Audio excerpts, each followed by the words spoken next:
In this video, I'm going to be going over how to run the Vbet project builder tool as well as the valley bottom extraction toolbar itself. Um, these are the first in the series of the ARCAT tools. So first of all, I'm going to assume that you have your computer set up to have the ARCAT toolbox installed. And the first one we're going to go through is this build Vbet project. If you open that up, it's going to ask for three inputs, which are a project folder, the input DEM, and the drainage network dataset. With all these inputs, the most important thing before going any further is making sure they're in the right projected coordinate system. And you can do that by simply checking the properties of each dataset. And we want these in a UTM. So we're looking at UTM zone on this, so that's good. And this one is also projected, so that's good as well.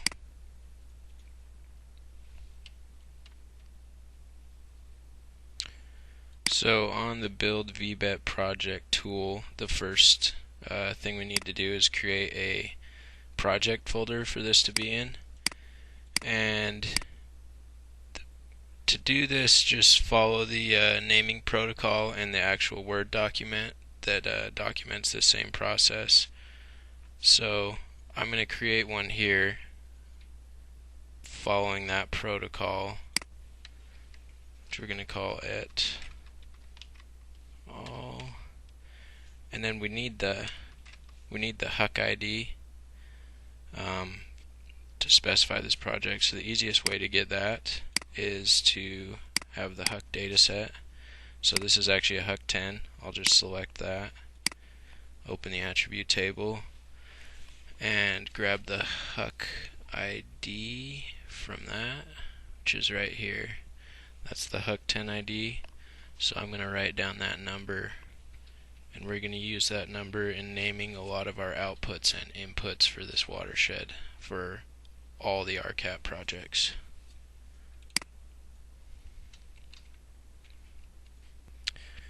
Okay, so now that I got that HUC ID number, I'm going to go back in here and create that folder.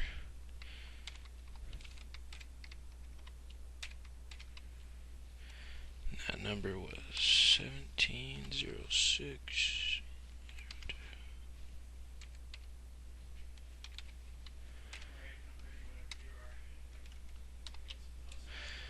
Alright, so we're going to add that folder. So this is where it's going to copy all our inputs that we select here. It's going to copy them into this folder so that we can actually run the project from here. So we'll select our DEM input, and these can be found anywhere on your computer because it's simply copying them over into this new area. So you're not deleting anything or moving it, it's just simply copying.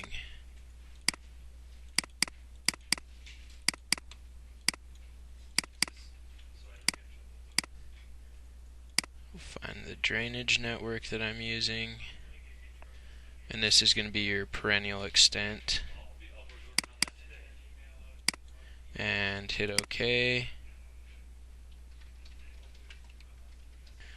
Okay, so I got an error and it didn't work.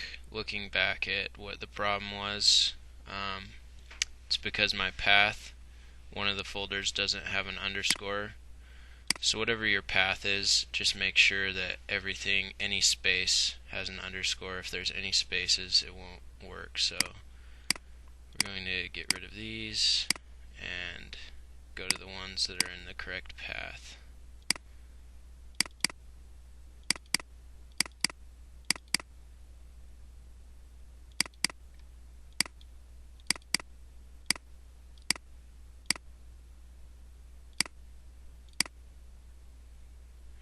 Alright, so I got my DEM and I've got my perennial network. And it succeeded. If we go over here and look at where I saved those, so we have this project folder that we created. I'm going to refresh that.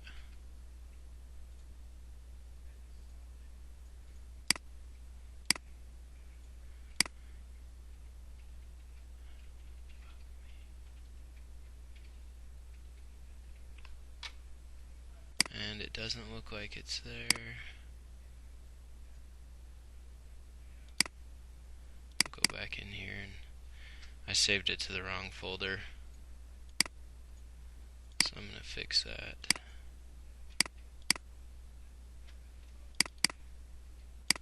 Select the proper one and run it again.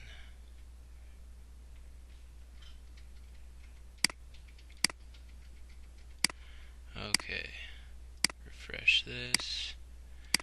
So now the Vbet builder copied our inputs from wherever we selected on our computer into these new folders. So it creates this very structured folder structure, and that's basically what we're after. So we got our just drop down our DEM, so our DEM's there and our network's there. So now basically any more work we do is going to be within this folder. Okay, so now that we have our project folder built and we have our inputs in it, the next step is to actually run the tool. So we'll go into the RCAT toolbox and click on the Valley Bottom Extraction tool. So we have a lot more to fill out this time. The project name is just going to be the et al for our lab, and then the watershed name, which you can also get from the HUC database. Right next to the HUC ID, it will have what it's known by as its watershed name. So in this case, we're doing the Yankee Fork.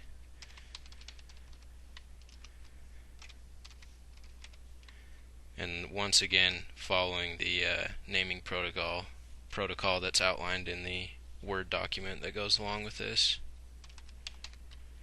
And then the watershed ID is the same ID that we grabbed previously for making the folder. The watershed name, Yankee Fork again. And then the project folder is the one we just created with the project builder. So now you're going to grab your input data from that folder where they were copied. So rather than looking through the other folders on your computer, you're going to go into the actual project folder, go to inputs, we're looking for the DEM, it'll be in topo DEM, there's our DEM that we need. Stream network, I'm going to navigate back, it's going to be under network, network 1, there it is. The drainage area raster is optional. If you have it, you can put that in. If you don't, it'll calculate it on its own when you run the tool. This should also be the same extent and projected as all the other data. So high drainage area threshold these are the standard values. You can mess with these if you need to, but they're usually pretty good. I mean, you can run multiple runs of Vbet to pinpoint the best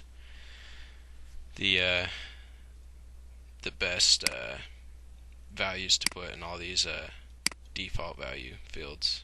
So, and you can read up on the documentation to figure out the best way to change those. So I already know what my buffer size needs to be. I'm going to input those. I'm not going to mess with any of the defaults right now. I'm going to leave my Scratch workspace. And that is all for our inputs. I'll hit OK and let it run. Forgot to put in an output.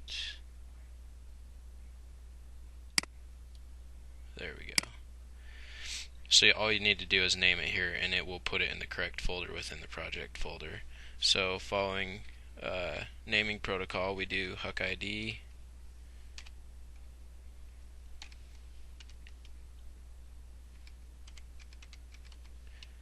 and then Valley Bottom,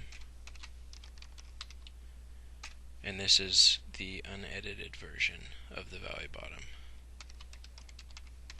It's just the raw output. Hit OK and let it run. Okay, so the tool succeeded. If I zoom in here, you can see that I do have a Valley Bottom output now, and there's the output there as we named it. So at this point, if you want to try another run, you can just open up your results and change some of these parameters, and you don't need to change anything else, because what the tool will do is over here in its folder structure on analysis, it will create another output folder with the same name. It'll still be value bottom unedited, but it will be in an output 2 folder, so that basically you can do a bunch of different runs, tweaking any of the parameters as necessary so that you can get the best one possible.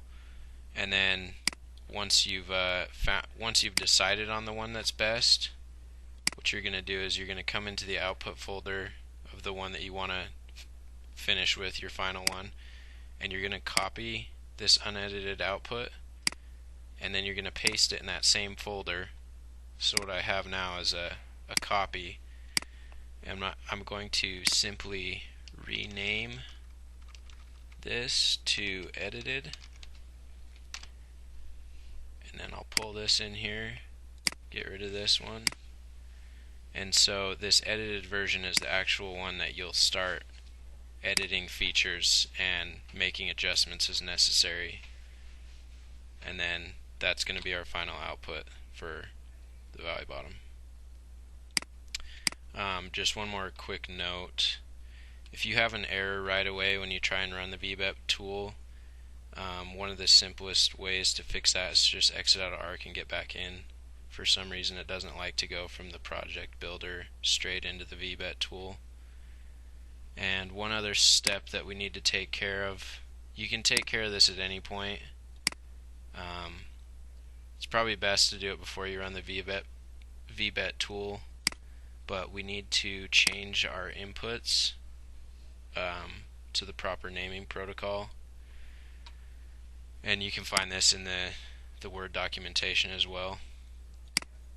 But it's just a way to standardize everything between all our projects. So, I mean, depending on where you have it saved on your computer, you may have every Vbet project's going to have different named inputs depending on what you download the data for. So this is just a way to standardize everything.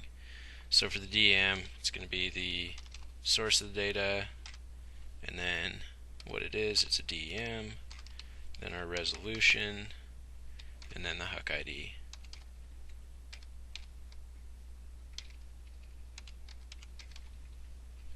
And then .tiff. So we'll save it, and then you just hit enter. It renames it. So for our inputs we only had the DEM and the network, so those are the only two that we need to change here. Same thing here. Source is NHD, resolution's 24K, and then we're going to do the HUC ID, and this is our perennial network, so we'll name it perennial. And that should do it for the Vbet tool. Just a couple little more things. So after running the tool, it's going to add these new folders. So it's going to have your different buffer sizes in here that you can go and investigate and see where those are broken out at. And then in our topo folder, it's going to have some new things that are associated with our DEM. So we're going to have a slope raster,